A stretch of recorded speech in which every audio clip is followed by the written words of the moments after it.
livres da culpa e perdoados. Jesus recebeu o que eu merecia para que eu pudesse receber o que ele mereceu. Vimos que o objetivo de nossas vidas é alcançar um lugar de intimidade para fazer a vontade de Deus na terra, assim como ela é feita no céu. Observamos como a nossa mente é a guardiã da esfera dos milagres e precisa ser renovada se quisermos enxergar a realidade a partir da perspectiva de Deus.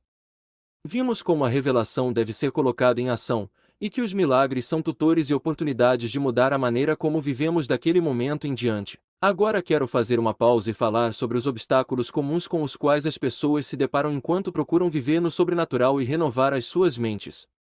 Ouvi uma história de uma família europeia que queria se mudar para os Estados Unidos, de modo que eles trabalharam duro e economizaram dinheiro suficiente para entrar em um navio e atravessar o Atlântico. Eles também economizaram o máximo que puderam para comprar queijo e bolachas, provisões que eles poderiam comer em família na pequena cabina do navio que ocupariam. Eles embarcaram no navio e dias e semanas se passaram. A família se amontoava na cabina comendo suas parcas provisões, enquanto ouvia os passos e o riso das pessoas no corredor enquanto estavam a caminho para comerem no salão de banquetes. Na última noite de sua longa viagem pelo mar, o capitão anunciou que eles atracariam nos Estados Unidos no dia seguinte. O pai decidiu comemorar levando a família para o salão de banquetes para fazer 3 refeições. Ele se aproximou do capitão e perguntou quanto custava a refeição. O capitão olhou para ele surpreso e disse: "Quer dizer que vocês não têm comido lá?"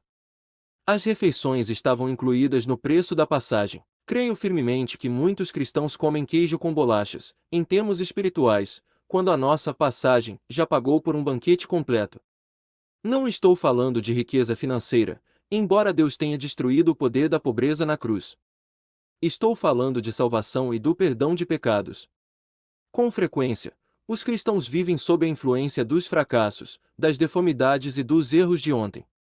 Quando fazemos isso, nós nos distanciamos do estilo de vida cristão normal e vivemos sob a influência de uma mentira. É desnecessário dizer que essa mentira estaciona a renovação das nossas mentes e nos impede de viver na dimensão de milagres diários, que deveria ser normal para todo crente nascido de novo. Porque as pessoas recebem o perdão de Deus, mas vivem constantemente à sombra dos seus erros. Sei por experiência própria que eu costumava viver voluntariamente sob a culpa e a vergonha das más decisões de ontem porque pensava que isso me ajudava a andar em humildade. Eu colocava a minha boca no pó e ficava preso às minhas deficiências. Eu nunca era bom em falar disso com os meus amigos. Em vez disso, eu internalizava as decepções. Mas à medida que me concentrava em meus problemas de caráter, eles cresciam de forma avassaladora. Eu os alimentava com uma mente não renovada, e o poder da concordância vinha sobre o problema e multiplicava seu tamanho aparente. O dano feito às minhas próprias emoções e à minha vida mental foi terrível. Outras pessoas resistem de forma semelhante ao perdão porque não querem ser orgulhosas. Lembrar o quanto elas são ruins faz com que elas se sintam bem, mas na verdade essa é uma forma sutil de orgulho. As pessoas gemem e murmuram: "Não sou digno." É claro que não somos dignos. É hora de superarmos isso e vivermos a vida cristã mesmo assim. Viver sob a condenação de ontem não nos torna mais humildes.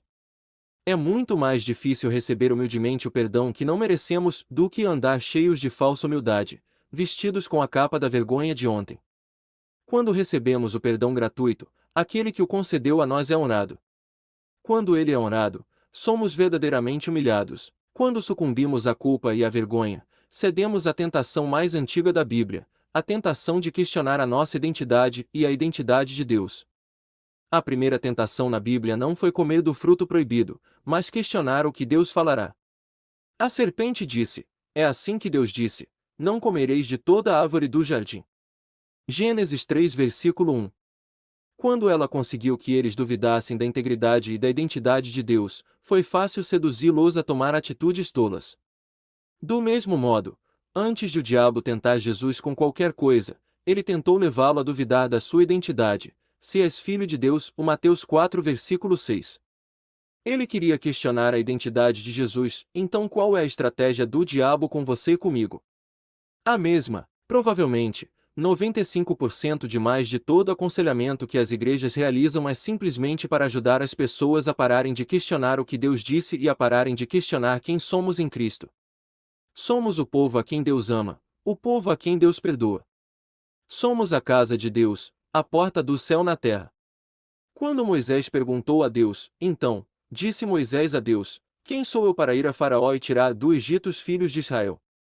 Êxodo 3 versículo 11. Deus pareceu ignorar a pergunta respondendo: Eu serei contigo. Êxodo 3 versículo 12. Mas essa era a resposta. Moisés disse: Quem sou eu? Deus disse: Você é o homem com quem Deus vai. Quem é você, irmão ou irmã? Você é a pessoa com quem Deus anda. Você está limpo e perdoado. Essa é a sua identidade. Você foi comprado. Deus nunca é honrado quando negamos o que Jesus fez por nós. Ele sofreu para que fossemos livres. Que pai ou mãe tem prazer em ver o seu filho sofrer? Deus também não tem prazer em nos ver sofrer com os efeitos da culpa e da vergonha. Mas costumamos atribuir essa motivação maligna ao Pai. Isso pode ser um choque para você, mas quando Jesus comprou você, Ele comprou o seu problema. Vi o fruto dos meus próprios erros estúpidos ser completamente apagado em algumas ocasiões. Deus pagou a conta e me salvou de uma enrascada. Em outras situações, tive de conviver com o fruto desses erros, enfrentando-os a cada mês quando a conta chegava. Mas mesmo então eu os encarei não como meus problemas para resolver, mas como problemas dele. Como você percebe, a justiça assume uma perspectiva diferente quando você é lavado no sangue de Jesus. Isaías 61 versículo 1 diz que a prisão seria aberta para aqueles que estavam presos. Na verdade, os prisioneiros geralmente estão na prisão porque fizeram algo errado. Como a justiça bíblica liberta um prisioneiro quando existe um preço a ser pago? Isso depende da sua definição de justiça. Quando você vem para Jesus e se arrepende do que fez, Ele almeja a verdadeira justiça, que se dirige não a você, mas ao poder que o influenciou. Isso é tremendo. Talvez você tenha fraudado os impostos, ou criticado um amigo de forma errada, ou tenha feito algo mais horrível que isso. Quando você se arrepende de verdade e é perdoado, você se torna um parceiro do Senhor no tratamento da situação. Você faz tudo o que é possível para reparar o erro, mas não existe mais nenhuma culpa e vergonha.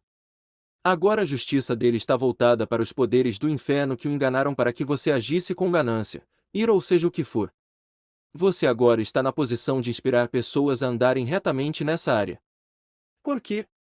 Porque você foi mordido uma vez, e a lembrança é real. Vou dizer novamente, quando Jesus comprou você, Ele comprou o seu problema. Isso é libertador. A Bíblia nos diz: assim também vós considerai-vos mortos para o pecado, mas vivos para Deus, em Cristo Jesus. Romanos 6 versículo 11. Essa expressão assim também significa avaliar, fazer os cálculos de, fazer as contas e chegar a uma conclusão. Ou acreditamos que a provisão feita por Jesus foi adequada, ou não acreditamos. Infelizmente, muitos crentes combatem constantemente uma imagem fantasma de si mesmos do passado, sem nenhuma certeza da sua identidade atual em Cristo. O perdão parece uma teoria ou uma verdade não prática. No entanto, ele é a verdade mais prática que existe. Paulo insistiu que tivéssemos isso em mente. Em Romanos 6, ele ilustrou a natureza da vida cristã por meio do batismo nas águas, concluindo no versículo 11. Considerai-vos mortos para o pecado. Você foi lavado no sangue de Jesus. Então precisa pensar em si mesmo como morto para o pecado. Não se trata de uma questão da mente sobre a matéria, mas tem tudo a ver com o poder do pensamento sobrenatural.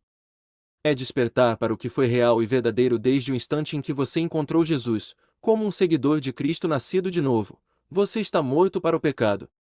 Paulo escreveu: Como viveremos ainda no pecado, nós os que para ele morremos? Ou, porventura, ignorais que todos nós que fomos batizados em Cristo Jesus fomos batizados na sua morte? Fomos, pois, sepultados com ele na morte pelo batismo, para que, como Cristo foi ressuscitado dentre os mortos pela glória do Pai, assim também andemos nós em novidade de vida.